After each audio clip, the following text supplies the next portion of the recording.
Ah, genial, buenísimo. Bueno, pues les traigo una propuesta de cómo trabajo yo este tema. Voy a poner el acento en algunos perfiles de personas que llegan a la clínica donde las habilidades sociales se encuentran en un déficit y entonces empiezan a tener problemas en el área de pareja precisamente por esta dificultad para decir lo que quieren, lo que piensan, lo que les molesta. Entonces, aunque pues realmente como el tema podría ser más amplio, como para fines didácticos, pues digamos, lo voy a poner el acento ahí. Pero en realidad, pues digamos, estas estrategias se podrían utilizar para otros perfiles y otro tipo de problemáticas. Pues bien, vamos a comenzar.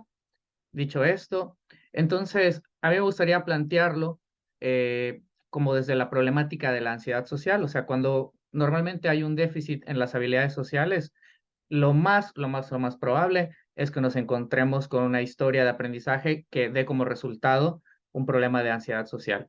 Que bueno, para, pues digamos, como partir de un, ay, lo siento, para partir de un punto en común, pues acá traigo la famosa definición que podemos encontrar en el DSM-5, que dice miedo o ansiedad intensos que aparecen prácticamente siempre en relación a una o más situaciones sociales en las que la persona se expone al posible escrutinio. Ahí me tapa la barra del Zoom. A ver, espérenme.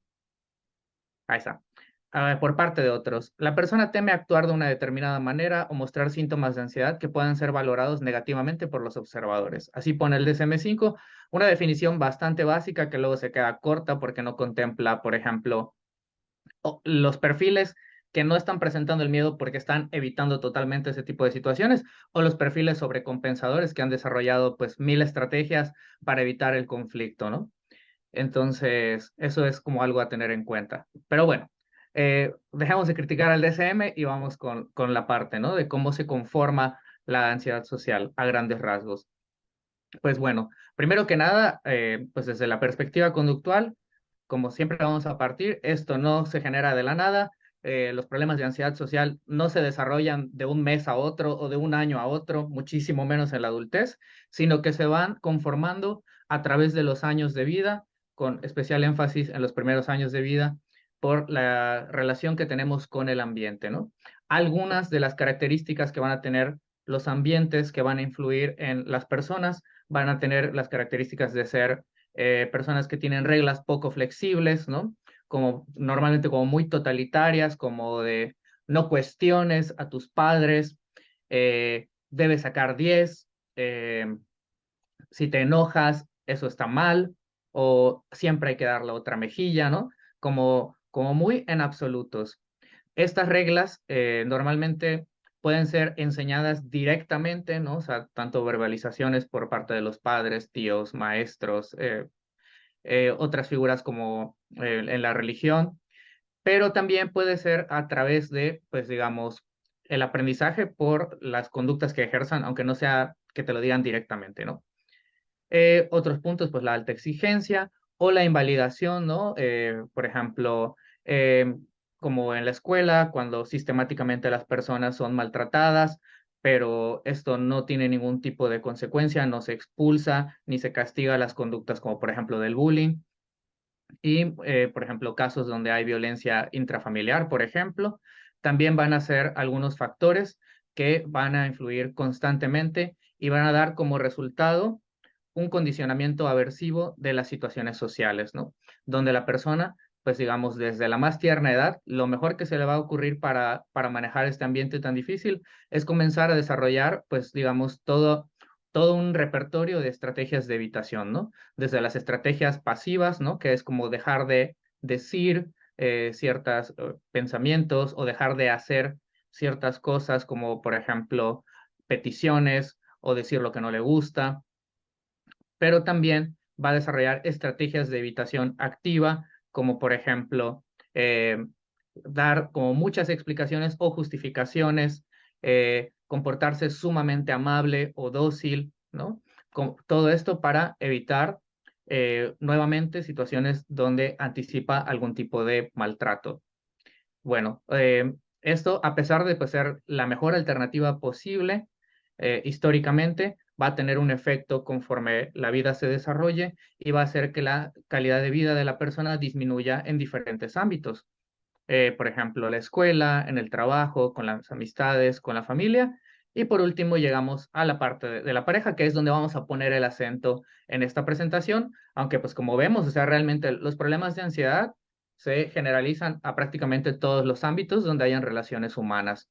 E incluso, como comenta, por ejemplo, Florid, incluso no solamente en situaciones donde estemos viendo a un ser humano, sino toda actividad que después pueda ser evaluada por otros, ¿no? Como por ejemplo, redactar un texto, como una tesis, hacer un video que va a ser visto por personas, ¿no?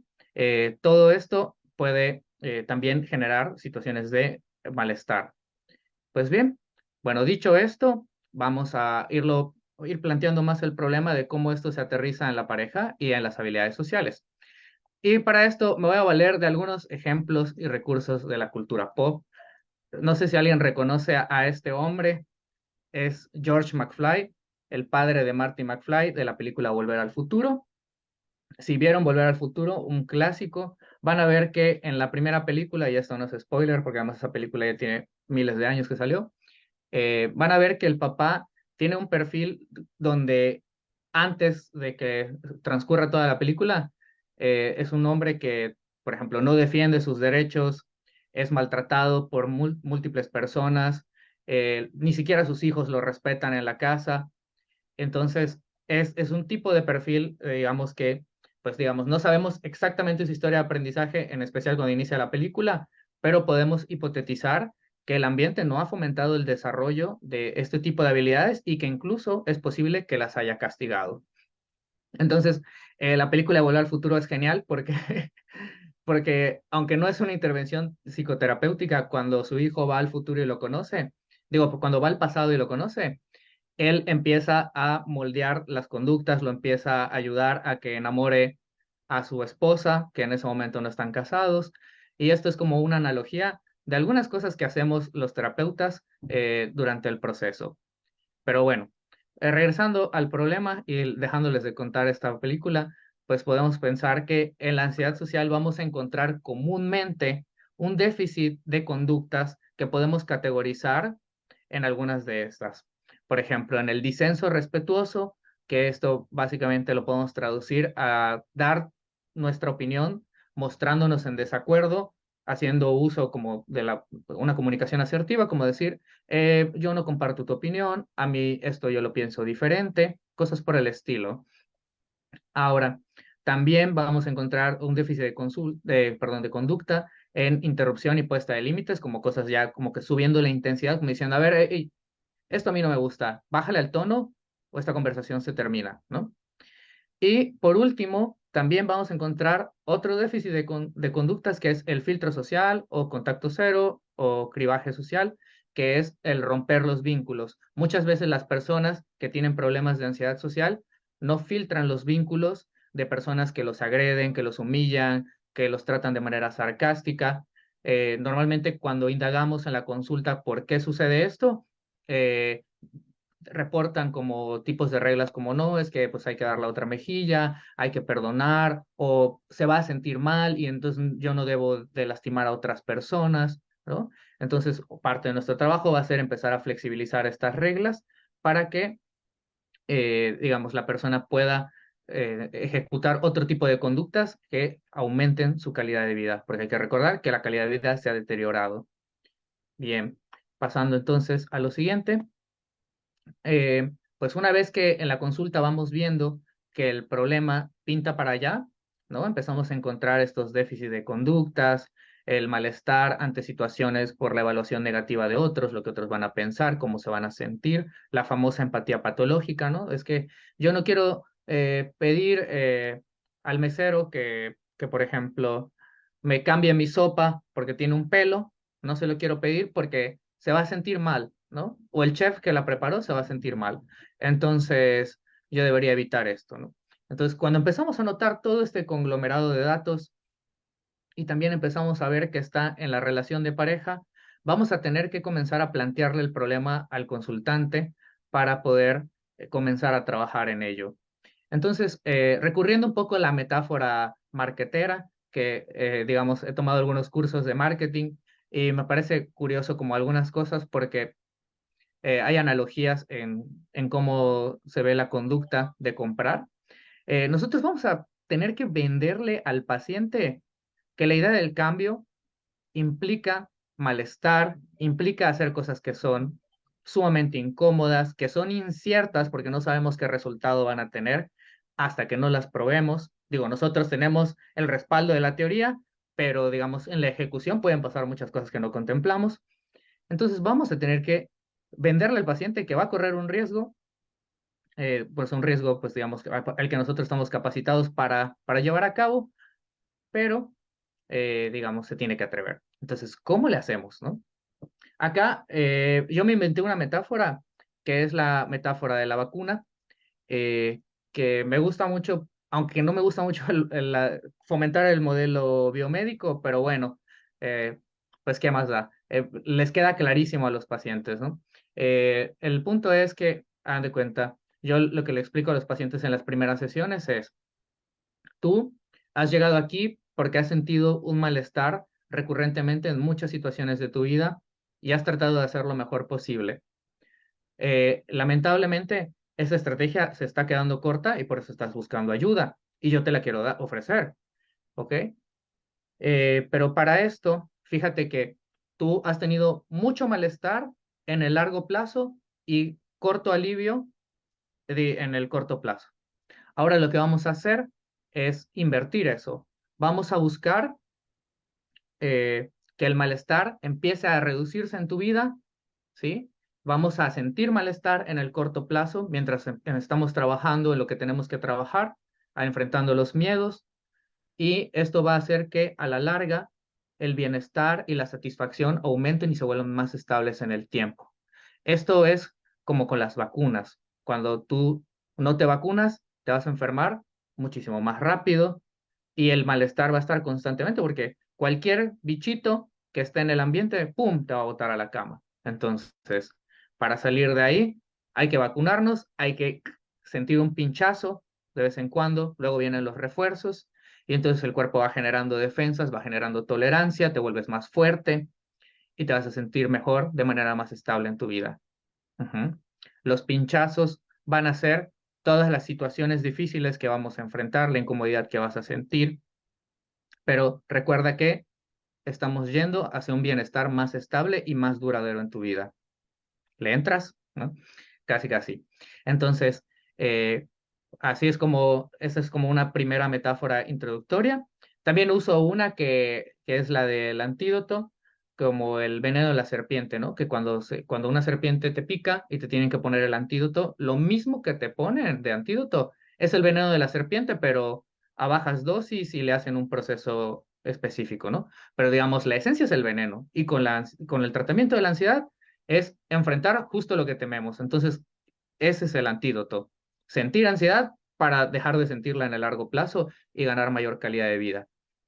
Bien, entonces así es como podemos plantearle el problema al paciente. Hay muchísimas otras formas, pero bueno, esto es como yo lo trabajo. Y recordarle esto también es muy importante. Yo considero que las primeras sesiones es como para ir haciendo durante la parte de psicoeducación, algo así como un ajuste de la filosofía de vida, ¿no? Y algo muy importante que esto trato de decirlo constantemente es que no tenemos una varita mágica para cambiar a los demás, ni lo que hacen, ni cómo son, pero lo que sí podemos hacer es cambiar lo que nosotros hacemos conforme a lo que sucede para que nuestra vida mejore. Entonces empezamos todo problema que vayamos a abordar, lo vamos a poner en términos de lo que esté en nuestras manos. No nos vamos a ocupar de aquello que no podemos resolver. Bien, entonces continuando, eh, para, para facilitar, pues digamos, una mayor disposición al trabajo terapéutico, así como Bob el constructor tiene su cajita de herramientas, nosotros también tenemos varias. Estas no son todas las que tenemos, son algunas de las más significativas, algunas de las en las que pensé con respecto a algunos casos que he llevado con este tipo de motivos de consulta y son como las más frecuentes que he usado, así que ahí les va. Primero que nada, la desesperanza creativa, ¿no? Que este es un concepto de la terapia de aceptación y compromiso. Y esto se puede ver como, por ejemplo, en un caso que le vamos a llamar Paula, ¿no? Voy a estar mencionando a Paula varias veces a lo largo de esta presentación. Entonces vamos a plantearlo un poquito, ¿no? Paula llega a consulta y digamos, en general cuando llega, reporta sentirse mal todo el tiempo, ¿no? Primer gran problema, la generalización. Aquí no vemos nada, no entiendo ni cómo, ni cuándo, ni dónde. Haciendo la indagación, preguntando con mucha paciencia, tratando de discriminar con ella como por dónde va el problema, menciona que tiene una relación de pareja donde su novio o bueno, la persona con la que estaba viviendo, digamos, no cooperaba con las tareas del hogar, eh, digamos, cuando ella le pedía que hiciese algo, él se molestaba, le volteaba los ojos, le decía, ay, le decía, deja de fastidiarme.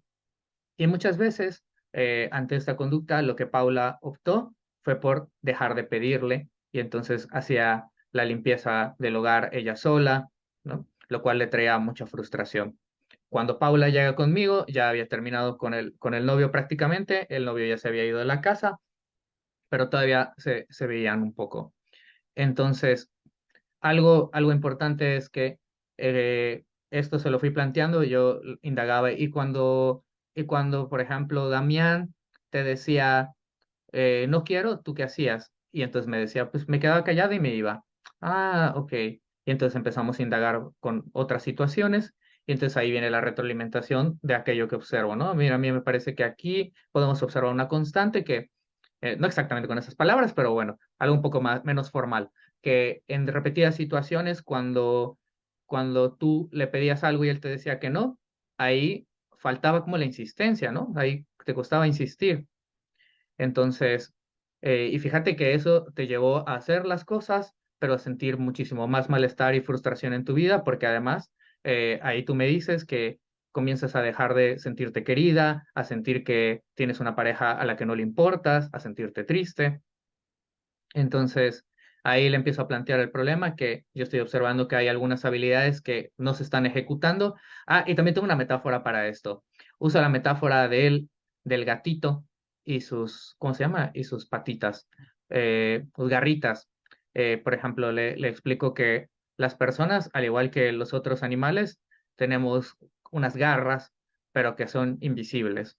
Y que, por ejemplo, ante algunas situaciones, a veces las necesitamos, a veces necesitamos sacar nuestras garras, pero cuando en nuestra historia de vida esto no se ha fomentado e incluso ha sido castigado, entonces ya no nos atrevemos a usar las garritas y entonces ya no nos podemos defender de muchas situaciones que en ocasiones son injustas, que donde toleramos muchísimo malestar y a veces cambio el animal dependiendo de la mascota de la persona porque sea más significativo, pero se entiende la idea, ¿no? Eh, entonces, también lo uso para plantear, como por ejemplo, eh, que, si la, que muchas veces la capacidad de agresión es algo, digamos, natural y es necesaria para tener relaciones saludables y estables. Si nosotros no nos ponemos firmes y decimos, hey, eso no me gusta, que ahí sería como sacar la garrita, si nosotros no podemos hacer eso, la vamos a pasar muy mal, con mucha probabilidad.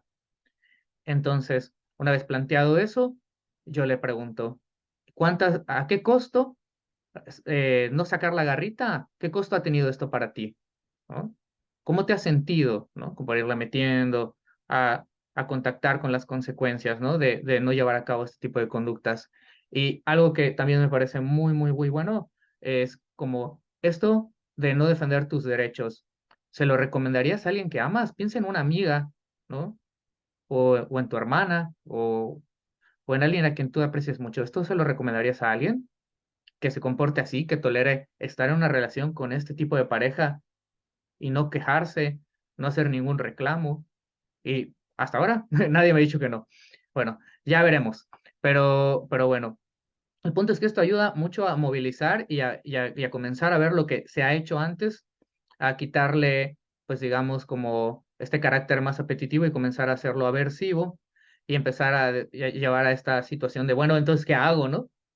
Entonces, ahí empezamos a plantear que parte de la terapia va a ser empezar a sacar la garrita donde sea necesario. Ujú.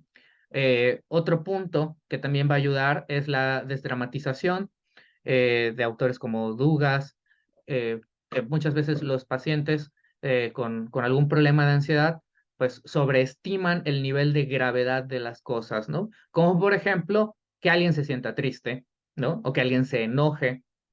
Entonces acá eso está muy bueno porque a veces las objeciones que se hacen es ante un reclamo es, no quiero reclamar porque ¿qué tal que Damián se siente triste o se enoja conmigo, ¿no?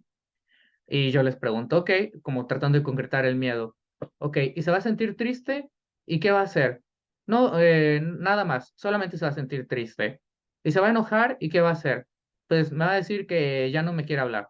Ok, bueno, y vamos evaluando, ¿no? ¿Qué tan grave es estar triste un rato? ¿Es peor que perder una pierna? ¿Es peor que pisar una bomba? Creo que no debería decir bomba en Facebook. Va a tachar de terrorista. Pero bueno, a lo que voy con esto es que empezamos a hacer un contraste con un montón de situaciones que sí son graves, ¿no? Como quedar paralizada, etcétera, etcétera. Entonces las personas empiezan a decir, ok, está bien, entiendo que esto no es grave, pero a mí me genera malestar. Ok, eso lo validamos, entiendo, esto es muy natural que hayas aprendido a verlo como algo que te genera mucho malestar, que es difícil de hacer, por eso poco a poco vamos a irlo trabajando, pero lo primero que nos tiene que quedar claro es que esto no es grave. Y entonces ya que lo vamos trabajando, cuando empiezan a aparecer estas objeciones, hacemos como el recordatorio con la clave verbal de ¿dónde está lo grave en esto, no? Esto que vamos a hacer y las consecuencias que van a tener, ¿dónde está lo grave? Entonces, eso ayuda como a facilitar el trabajo, que vamos como poniendo las semillitas para después hacer la parte de terapia de exposición y la ejecución de los derechos asertivos.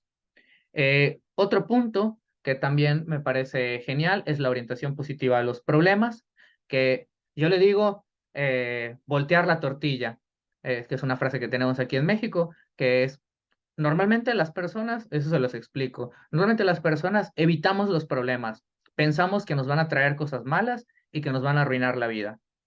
Bueno, pues nosotros no solamente vamos a dejar de evitar los problemas, sino que los vamos a buscar.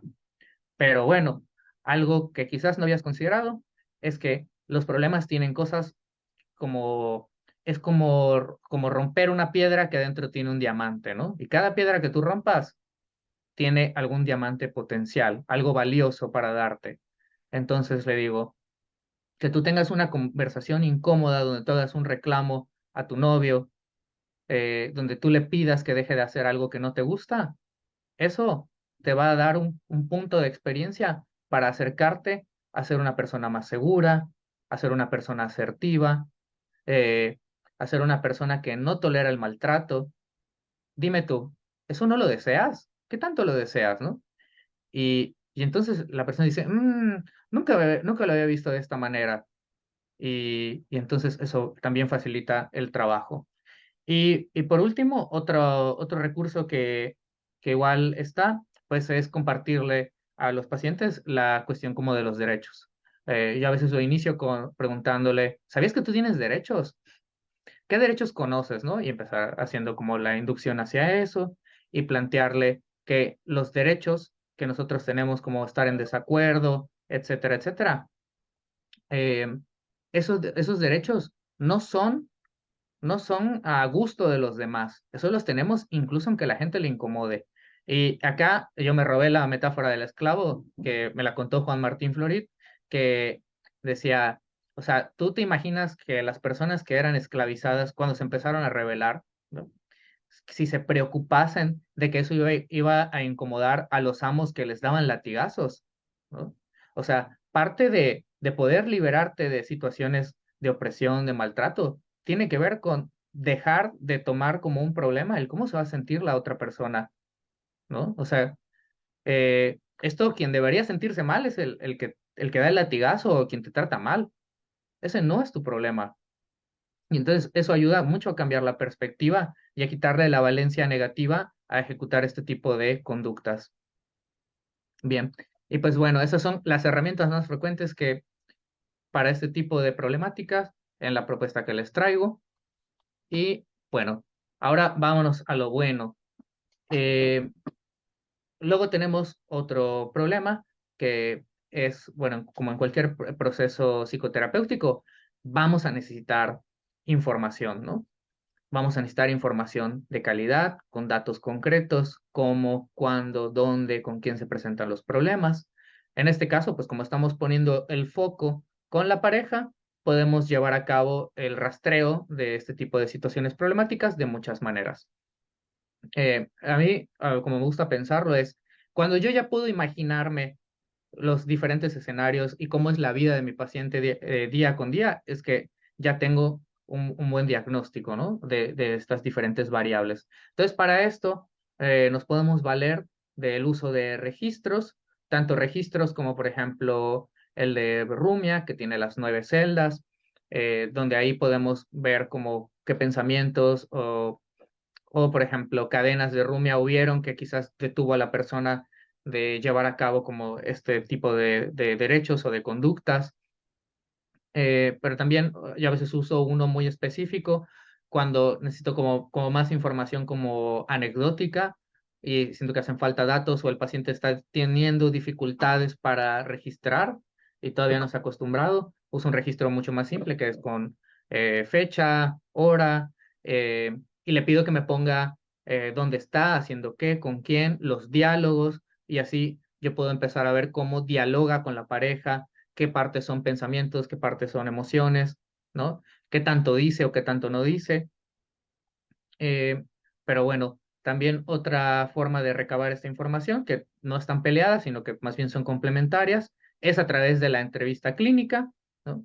El asunto es que luego a veces si no registran, cuando llegan a la consulta, pues no siempre recuerdan exactamente qué dijeron, ¿no? Entonces podemos, a ver, cuando tienen muy buena memoria, pues podemos hacer la entrevista en retrospectiva. ¿Y qué te dijo? Y yo le pregunto, ¿y qué le dijiste? Y entonces, esto que me estás diciendo, ¿lo dijiste o lo pensaste? ¿No? Entonces, ahí vamos teniendo mayor claridad, vamos viendo, incluso, por ejemplo, si usa algún tipo de petición, pero las palabras con las que dice, en lugar de decir, esto no me gusta, deja de hacerlo, solamente dice, vamos a calmarnos o algo como que no tiene la suficiente contundencia para interrumpir la discusión, ¿no? O que incluso, o que empieza a justificarse en lugar de pedir que la persona se detenga, ¿no? Que se detenga con el sarcasmo, empieza a disculparse o empieza a justificarse y decir, perdón, es que se me hizo tarde, en lugar de decir, oye, a mí no me tienes que levantar la voz aunque haya llegado tarde, ¿no? Entonces ahí vamos recabando esos datos. Y otra parte que también uso para recabar información, a veces cuando estoy en etapas iniciales del proceso y a veces no entiendo qué me está diciendo el paciente porque tiene un lenguaje muy abstracto o poco preciso, es leer las conversaciones de WhatsApp, obviamente con su consentimiento, cuando es por terapia presencial. Pues digamos, oye, puedo ver la discusión en WhatsApp y me muestra. Y por lo general, hasta ahora se han comportado bastante abiertos con eso. Eh, y cuando después en línea, pues pidiendo la captura, ¿no? Entonces, acá les traje un ejemplo, ¿no? De cómo la información en WhatsApp podría hacernos bastante útil, porque al fin y al cabo, pues es un tipo de registro, no es un registro, ¿cómo se dice? Sistematizado, pero es un registro del cual nos podemos apoyar también como una fuente de información, ¿no? Como por ejemplo aquí lo puse al revés, cometí un error. Lo puse como si Paula, que fuera la paciente con déficit de habilidades asertivas, estuviera al revés, ¿no? Pero bueno, hagan de cuenta que esta es Paula, ¿no? Y este es el novio, Damián. Entonces, aunque le puse Jaime Duende aquí. Pero bueno, hagan de cuenta, Paula le dice, hola amor, ¿qué quieres hacer al rato? Y Damián le contesta, ya nada. Ella le pregunta, ¿qué pasa? ¿Todo bien?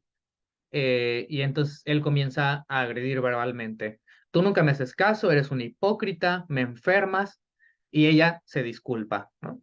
Entonces, a veces recabar este tipo de interacciones de manera registrada es súper didáctico porque aquí le puedes mostrar, mira, fíjate que aquí, eh, cuando tú le preguntas, él empieza a agredir y entonces después que él te agrede, fíjate que tú te disculpas. Ujú. Esto, ¿tú le dirías a alguna persona que tú aprecias que se tiene que disculpar cuando es agredida? Entonces, eso hace que empiecen a discriminar y decir, oye, es cierto. Y, y entonces ya es más fácil como decir, bueno, Paula, lo que vamos a empezar a trabajar es que la próxima vez que esto suceda, no te vas a disculpar, sino que vas a solicitar que él deje de hacerlo, que te deje de insultar y que si quiere tener una conversación contigo sea con respeto, ¿no? Y poco a poco nos vamos yendo para las siguientes líneas del proceso. Bueno, sigamos. Ay, a ver, ahí les va. Bien, entonces, ya que tenemos el rastreo, tenemos bastante información, podemos comenzar con la fase de intervención. Acá, como les digo, estos son algunos elementos que podemos disponer para llevar a cabo la intervención psicoterapéutica, pero como siempre, pueden haber muchísimos más. Eh, Vamos a poner énfasis en el modelado y moldeamiento de habilidades, pero pues primero tenemos que partir de algunas cuestiones básicas como la discriminación, que aquí pues, está bueno revisar a Watkins con los conceptos de rumiación y la influencia que tiene para, digamos, como trabajar la concreción y otro tipo de habilidades. También el modelado y moldeamiento, que aquí la sesión va a ser como un laboratorio para empezar a probar otras conductas, conductas más asertivas. Y por último, la exposición, que podemos hacer exposición imaginal, aunque yo aquí les traje como mucho acento en la exposición en vivo. Pues bueno, vamos a continuar, vamos a ir desglosando estos puntos. Vamos a ver. Bien, primero que nada, por qué es relevante la discriminación en un caso donde estamos poniendo el acento en desarrollar habilidades sociales? Pues bueno, pues porque primero que nada hay que recordar que la rumiación es un factor, pues que es un factor problemático que es transdiagnóstico, está prácticamente en todos los problemas psicológicos y cuando hay déficit de habilidades sociales, las personas también rumian, llegan digamos, y reportan cosas, si nosotros las empezamos a rastrear, como, ¿por qué mi pareja es así? ¿Por qué me pasa esto a mí?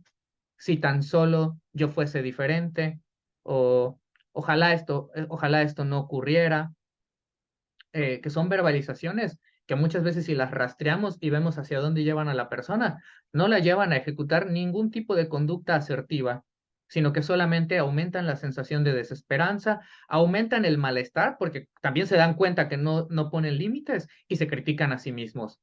Entonces, va a ser mucho más fácil llevar el tratamiento si empezamos a barrer con eso, a, a dejar bueno, que lo primero es que el consultante deje de darse latigazos con sus propias verbalizaciones privadas y empezar a orientarlo a, ok, bueno, esto es lo que está sucediendo, pero vamos a tratarlo como un problema a resolver, en lugar de preguntarnos por qué mi pareja se comporta como se comporta. Vamos a plantear, ok, mi pareja se está comportando así. Ante esto, ¿qué quiero hacer? ¿Cuáles son mis alternativas, no? Y entonces ahí empezamos a diferenciar entre problemas abstractos, ¿no? Que buscan la causalidad de por qué sucede esto, o cuándo dejaré de ser así, que no tiene fecha, lugar ni forma de llevar esto a cabo. Y entonces vamos a pasar a, digamos, como un pensamiento más estratégico y más resolutivo. Entonces, he aquí la relevancia. Bien, le sigo entonces. Eh, acá también, acá hice un post en Facebook hace un tiempecito, porque algo que hay que tomar en cuenta es que muchas veces las parejas, independientemente si son novios, esposos, amantes o lo que tú quieras, eh, discuten con ciertas características. El problema no es qué discuten, sino cómo lo discuten. A esto, a lo que voy con el asunto, es que muchas veces las parejas que tienen problemas rumian juntos, ¿no? Tal para cual. Y entonces, digamos que lo que sucede es que no concretan los reclamos o las peticiones o las pláticas incómodas, no concretan o derivan en ninguna cosa como de, ok, bueno, sucedió que llegaste tarde, eh, ¿cómo se llama?, a la casa o que no me ayudaste a limpiar el patio, pero quiero pedirte que esto lo hagas la próxima vez. Eso no sucede, ¿no? Normalmente lo que sucede es reclamos. A ti no te importa, te da igual, te vale madres, eres la peor persona, yo no te importo, tú no me amas, ¿no? Cosas que no podemos ni comprobar, y que además no están llevando a nada y solo está aumentando normalmente lo que hace es que la conversación escala, se vuelve más acalorada, algunas personas se vuelven más agresivas y normalmente los pacientes con déficit en las habilidades sociales empiezan a sentir muchísimo más malestar y después se van a criticar en privado, ¿no? Entonces, eh, esto es importante también transmitírselo al paciente y empezar a decirle, mira, si la discusión no tiene un problema concreto, solamente está removiendo cosas del pasado. Tu pareja no es, primero que nada, no está siendo respetuosa contigo, no te dice cuál es el problema, cuándo sucedió, de qué manera, ¿no? Y qué quiere al respecto. Y además es grosero, entonces no merece que le dediques tiempo para esto. Entonces aquí es donde vamos a empezar a tener este criterio para poder ejecutar habilidades como interrumpir, como poder llevar al paciente a que diga cosas como, ok, te voy a pedir que me trates con respeto, pero a ver, ¿cuál es el problema? Y si la persona no lo puede decir, empezar como a tratar de ayudar a la pareja a formularlo, pero si sigue agrediendo, entonces terminar la conversación. Entonces, bueno, la falta de concreción y este tipo de características va a hacer que las discusiones sean acaloradas y poco fructíferas y traerle mucho malestar a nuestros consultantes. Entonces, hay que, digamos, enseñarles qué tipo de situaciones vale la pena meterse y tratarlas y qué otro tipo de situaciones no vale la pena. Y acá les puse un meme, ¿no? Como de ese tipo de discusiones, luego terminan en escenas catastróficas, como cuando vas de mal tercio con una pareja que va peleando y el vato acelera gritando, me vale si nos morimos, ¿no? Y tú, ah. Entonces, ahí le están rumiando durísimo y escala a dimensiones estratosféricas el malestar. Pues bien, vamos a buscar evitar llegar a ese tipo de situaciones. Bien, otro punto en el cual la discriminación es relevante, y aquí me gusta mucho este juguetito porque representa simbólicamente la discriminación, ¿no? No tratemos como un cubito algo que es un triangulito y al revés, ¿no? Entonces, algo que también vamos a tener que empezar a discriminar es las interacciones incómodas o desagradables, pero que no son irrespetuosas, y aquellas que sí son faltas de respeto o que son violentas. Las interacciones incómodas podemos empezar a ejemplificárselas al paciente o con lo que nos cuente, como por ejemplo, por eso está muy bueno concretar, porque el paciente a veces va a llegar y va a decir, me siento mal porque mi pareja me trató mal. Ok, ¿cómo te trató mal tu pareja? ¿Podrías decirme dónde estaban? ¿Qué estaban haciendo? ¿Fue algo que hizo? ¿Fue algo que dijo? No, pues es que me dijo que no quería ir conmigo a la plaza. Ok, ok, oye, pero una pregunta, ¿tu pareja te dijo no quiero y vete al demonio? ¿O eres una basura? No, no, no, solo me dijo que no quiero y me sentí mal. No me entiende. Ah, ok, ok. Bueno, validamos. Digo, entiendo que esto no que te haya sido desagradable. Eh, solamente, no sé si puedes ver la diferencia entre insultar y esta otra parte de decir que no. Entonces, poco a poco vamos trabajando con la persona a que vaya haciendo estas diferenciaciones, desdramatizándolo. Acuérdense que como ya lo psicoeducamos, ya podemos tener referentes como, ok, ¿y dónde está lo grave en que tu pareja te haya dicho que no y que te haya sentido mal? Ah, o distinguir este problema de quién es, ¿no? De quién es la responsabilidad de gestionar esto. Bueno, mía, ¿no? Eso es un malestar que yo tengo que empezar a tolerar. Entonces, cuando vamos separando eso, ahí sí vamos llevando a la persona a que sí filtre el tipo de interacciones violentas. Pero bueno, antes de que vaya a eso, me estaba saltando esta parte. Fíjense que no solamente se trata que tolere en silencio nuestro paciente con déficit de habilidades sociales, sino que también pueda negociar, ¿no? No quiero ir a la plaza, ¿no? Le dice Damián a Paula. Y que Paula pudiera ser capaz de empezar a decir cosas como, oye, Damián, pero yo te acompañé a tu práctica de fútbol. A mí me gustaría que tú, que tú me acompañes. Y entonces, si Paula insiste un poco más, probabilizamos que Damián pudiese decir, bueno, está bien, ¿no? Y entonces ahí vamos trabajando esa parte. Nos digo, nosotros nunca sabemos qué va a pasar, pero si sucede eso, está bien. Y si no sucede, también está bien, porque entonces también podemos empezar a reunir más información como para decirle, Paula, estás con un zángano que, que digamos, no importa qué hagas, aunque se lo pidas por las buenas o insistas, no coopera. ¿De verdad quieres a alguien así en tu vida considerando A, B, C, D, I, E, F, G y todos estos eventos? ¿No? Entonces, eso, cualquier cosa que se haga va a dar información para tener un panorama más claro, si vale la pena conservar o no esa relación. Y bien, y por supuesto, acá dar ejemplos de interacciones violentas. Yo por eso cuando los pacientes me dicen, es que fue grosero, y yo empiezo a decirles, te insultó de esta manera, te dijo que eras un estúpido, un miserable, ¿no? Me dice, no, no, no. O sí, sí me lo dijo. Ah, ahí sí tenemos un problema, ¿no? Porque a veces no lo reportan, no se dan cuenta, pero ¿y qué te dijo? Que soy un estúpido. Ah, oye, pero te das cuenta que eso es un insulto y que te está insultando. ¿Y qué hiciste después? No, no le dije nada. Ah, entonces vamos a empezar a trabajar para que la gente no te insulte, ¿no? Entonces ahí, como ven en la gráfica, eso lo podemos empezar a trabajar, que la persona pruebe a hacer interrupciones, peticiones voluntarias de deja de hacerlo, bájale 2 rayitas a esto, no me trates así. Si las personas empiezan a corregir y a modificar, fantástico, pero si no, es criterio para el filtro social, ¿no? Romper el vínculo. Bien, entonces por eso es muy importante la discriminación, tanto, o sea, que digamos como que el paciente se dé cuenta cuando está rumiando, pero también que pueda discriminar los tipos de conductas que son problemáticos y los cotidianos, ¿no? De las frustraciones naturales de la vida, como cualquier interacción con parejas. Bien, eh, después nos vamos a las técnicas de modelamiento y moldeamiento, que aquí tienen 2 ejemplos muy claros en pantalla de cómo no hacerlo.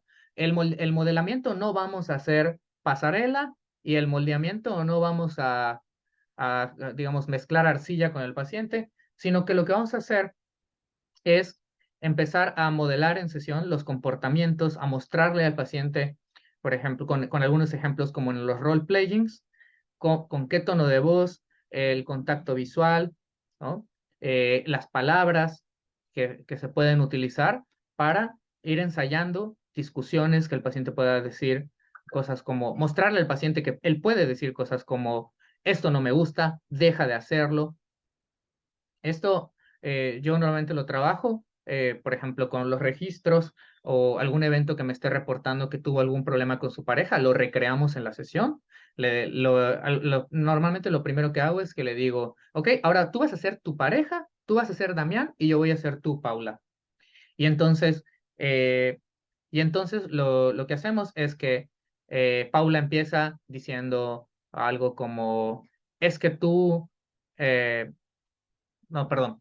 Paula empieza siendo Damián, como si ella fuera Damián, y empieza diciendo, es que tú, Paula, eres una malagradecida, eres una persona detestable, y entonces ahí es donde yo reacciono y me comporto y digo, hey, hey, oye, Damián, eso que estás diciendo es grosero, me lastima, ¿no? Y hago mucho esto, como con las cejas. Te voy a pedir que lo dejes de hacer, si no, no vamos a poder tener esta conversación. Y entonces, continuamos con la simulación, cortamos y después hacemos una retro y le pregunto, ¿te diste cuenta qué tipo de cosas hice?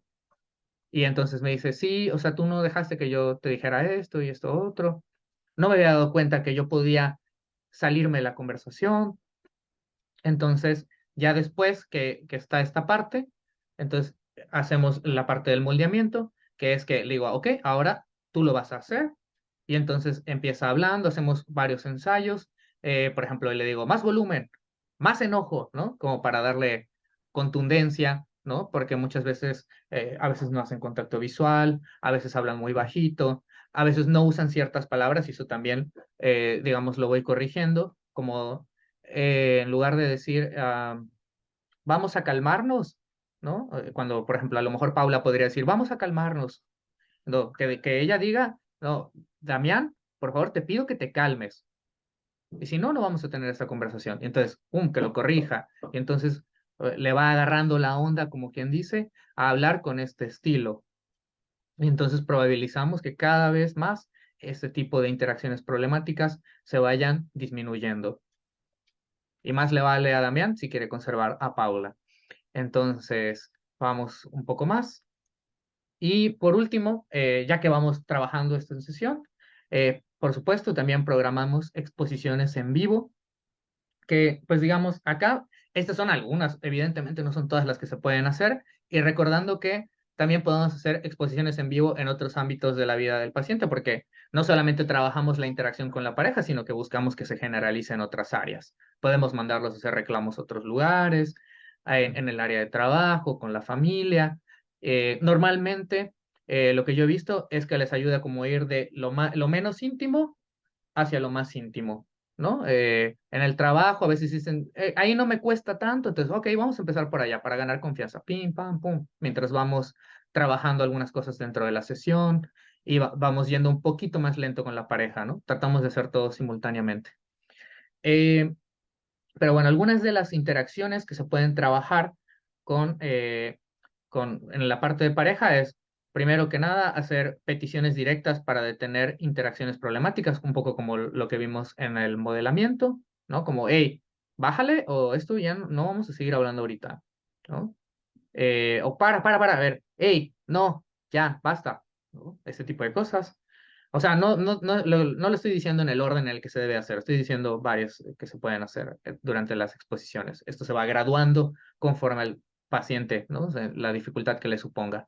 Pedir favores, ¿no? O pedir tiempo libre, ¿no? Porque hay algunas parejas que, en especial las que tienen algún tipo de problema de celos o inseguridad, que se vuelven agresivas en función de eso. Que la pareja, o sea, por ejemplo, Paula pudiera decirle, hoy voy a salir con mis amigas, ¿no? O sea, que en realidad no es que esté pidiendo, está avisando. Hoy voy a salir con mis amigas. Oye, pero me voy a sentir mal. Oye, lo siento mucho, pero voy a salir con mis amigas. Es mi derecho. Y es, está bien. Y que Paula pueda tolerar que Damián se molestó o le incomodó, pero que ese no es su problema. Y que eso permite que la relación se flexibilice. También terminar conversaciones, ¿no? Si Damián estuviera diciendo, contras, Paula, te lo estoy diciendo, y le está gritando, ya, se acabó, me voy. Y se va y la conversación se interrumpe, ¿no? Y por último, romper el vínculo si Damián no modifica sus conductas. Entonces, esas son algunas de las que podemos ir graduando.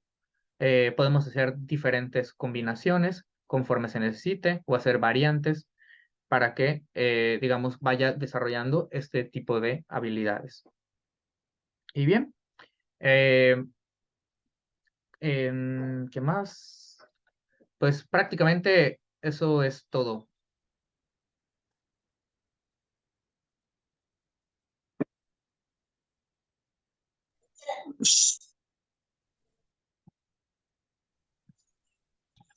Ya, lo siento, se me fue el micro. Ah, ya, a ver. Gracias, Mario, por compartir este espacio de aprendizaje con nosotros. Tengo una pregunta acá en Facebook, Ujú. la cual nos dice, bueno, creo que más que pregunta es un comentario, ¿no? Que viene de Lionel Betancourt. Ok. Perdón si no está bien pronunciado el apellido Betancourt. Buenísimo, cómo rastrear conductas poco asertivas con los chats. No sé, creo que es comentario o pregunta, porque como dice Ujú. cómo, entonces me da la idea de que es una pregunta. Pero es eso, ¿no? Ok. Ujú. Ok. Eh, Bueno, ajá. Sí, sí, ujú. dime. Ya, eso sería, nada más. No sé si es un comentario, una pregunta, no sé si quieres hacer un comentario con respecto a ello. Sí, sí, me parece bien.